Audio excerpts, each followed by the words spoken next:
On a quiet Thursday evening in 2018, 21-year-old Maya Ellis locked the door of her tiny apartment on Brookline Street and stepped outside for what should have been a quick 10-minute walk. She told her roommate she was heading to the convenience store just 2 blocks away. She never came back. Maya wasn't the type to disappear. She was a nursing student, a part-time barista, and the friend everyone relied on.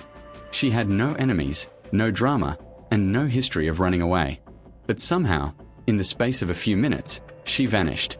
Surveillance cameras captured her leaving her building at exactly 8:42 p.m.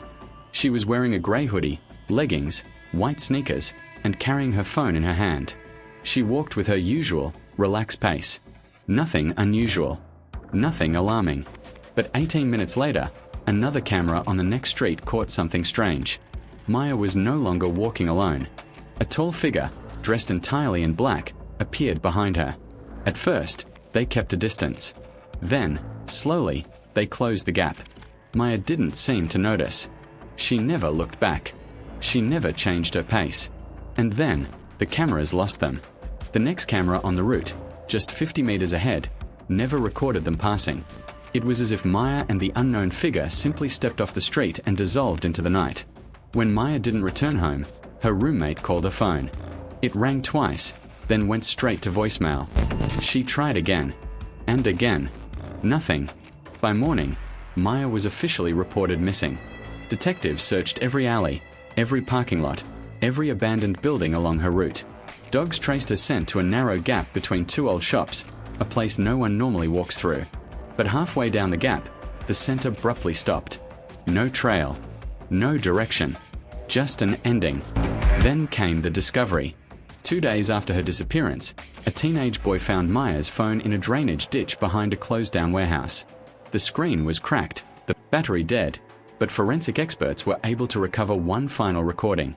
At 9:06 p.m., Maya had accidentally, or maybe intentionally, activated her phone's audio recorder. The file was only 18 seconds long, but it was chilling. You could hear Maya breathing fast, almost like she was running. Footsteps echoed behind her. And at the very end, a man's voice whispered a single word. Stop. Investigators could never identify the voice. Witness reports didn't help much either. One woman claimed she saw a man pushing a struggling girl into a dark-colored van near Brookline Street around the same time Maya disappeared. But the angle was poor. The street was dim, and her description changed slightly each time she repeated it. Still, detectives believed this van was the key. They searched thousands of registrations, interviewed dozens of owners, and checked hours of highway footage. But nothing matched. Weeks turned into months. Leads dried up. Hope began to fade. But then, almost a year later, something terrifying resurfaced. A hiker, walking deep inside the Grapevine Forest, stumbled upon a small clearing. In the center of it was a decaying wooden shed, half collapsed, covered in vines.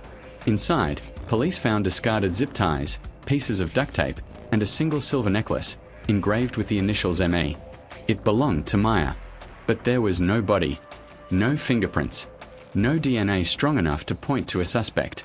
Whoever took Maya had vanished too. Today, the case remains open.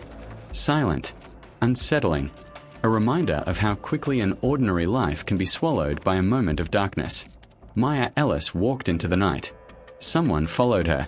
And the world has been asking the same question ever since. Where did Maya go?